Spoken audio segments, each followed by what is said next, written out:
No improvement in financial accounting since the introduction of double entry bookkeeping has been of such importance as the introduction of removable leaf systems to accounting books. From the publication of Luca Pacioli's description of the double entry accounting method in 1494 to the end of the 19th century, all accounting transactions were recorded in bound record books. Pages could not be removed from or added to these volumes without destroying their structural integrity, and businesses accepted the inconvenience and inefficiency without question for over 400 years. In the late 1800s, however, loose leaf accounting began to fundamentally change the way that accounting information was recorded and processed. More important, loose leaf accounting provided a system capable of coping with a nascent demand for increased internal and external financial information.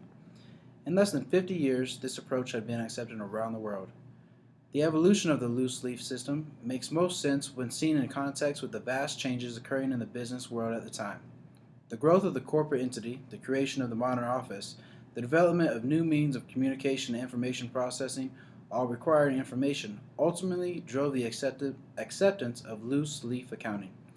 Before these changes, there was little need for the loose leaf system. After them, it was impossible not to have such a system.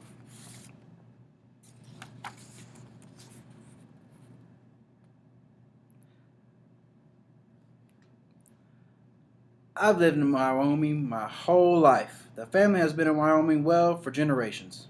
Now when it came time for me to go to college, my parents couldn't afford to send me to college. I wanted to study theater. I knew that if I was going to go to college, I was going to have to get on a scholarship. And so they had this competition each year, this Wyoming State High School competition. And I knew if I didn't take first place in duets, that I wasn't going to get a scholarship. So I went to the theater department of the university looking for good scenes. And I asked one of the professors, I was like, I need a killer scene. And he was like, here you go, this is it.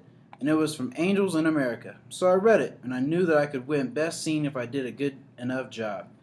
And when the time came, I told my mom and dad so that they would come to this competition. Now you have to understand, my parents go to everything, ball game, every hockey game, everything I've ever done. And they brought me to their room and told me that if I did that scene, that they would not come to see me in the competition because they believe that it is wrong, that homosexuality is wrong. They felt that strongly about it that they didn't want to come see their son so probably the most important thing he'd done to that point in his life, and I didn't know what to do. I had never gone against my parents' wishes, so I was kind of worried about it, but I decided to do it. And all I can remember about the competition is that when we were done, me and my scene partner, we came to each other and we shook hands and there was a standing ovation. Oh man, it was amazing. And we took first place and we won. And that's how I can afford to be here at the university because of that scene. It was one of the best moments of my life, and my parents weren't there. And to this day, that is one thing that my parents didn't see me do. And thinking back on it, I think, why did I do it? Why did I oppose my parents? Because I'm not gay. So why did I do it? And I guess the only honest answer I can give is that, well, I wanted to win.